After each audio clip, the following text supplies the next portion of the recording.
EU energy ministers are meeting over gas consumption. We are hearing some countries in the EU have reached a deal now on gas rationing.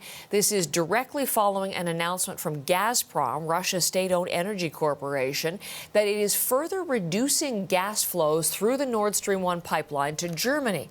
That pipeline, the single biggest Russian gas link to Europe. Let's bring in Abby Kugodasan, who is live in London, with more on what the EU leaders have been talking about. Abby, good morning. Good morning, Heather. So as you just mentioned, they have now agreed to a proposal that we first heard about just last week. It asks all member states to slash gas consumption by 15% heading into next year. The goal is to conserve as much energy as possible for the winter months. It will be voluntary unless they face an emergency. Then the EU can decide to make it mandatory. There appears to be some exemptions around this because some of the countries were upset that they wanted to decide this step for themselves. So we'll have to wait a little bit longer to find out more about that. And we should hear the specifics in the coming hours on exactly what they've hammered out. Now, the EU is preparing for all of this because they feel that something inevitable is coming. They believe Russia will cut off gas deliveries entirely at some point. Vladimir Putin has hinted recently at reducing Nord Stream 1's output, and the Russian supplier Gazprom has now said it will cut deliveries to just 20% of the pipeline's capacity starting tomorrow. Gazprom saying it's because of a turbine they need to take offline, but the European Union doesn't buy that. We heard from the Czech Republic's Trade and Industry Minister, Josef Sikala, as he arrived at this morning meeting in Brussels. He said Vladimir Putin is playing games with Europe. Let's have a listen. Russia is not and never will be a trustworthy partner. This is just an additional evidence or proof that we have to take the game in our hands, and we have to reduce the dependencies on Russian supplies as soon as possible.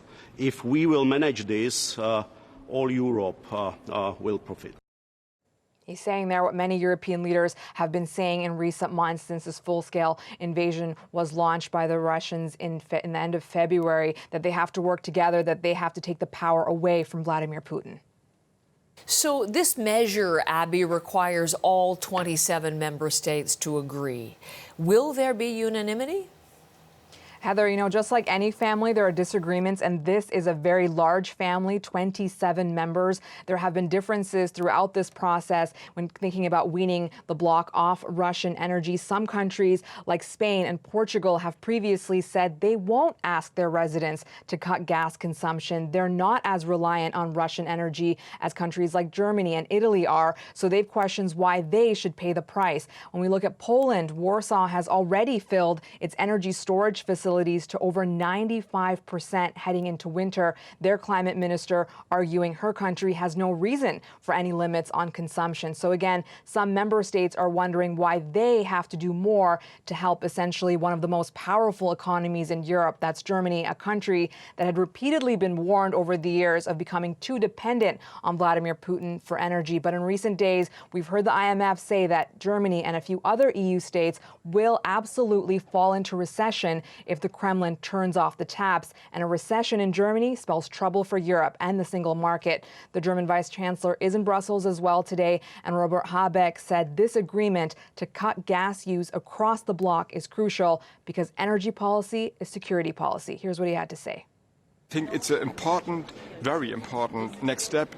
It shows that Europe stays united, that Europe is able to find unity and giving a strong signal also in the day where the flows of gas in Nord Stream 1 are reduced and to another 20% to Putin and to Russia, you won't split us.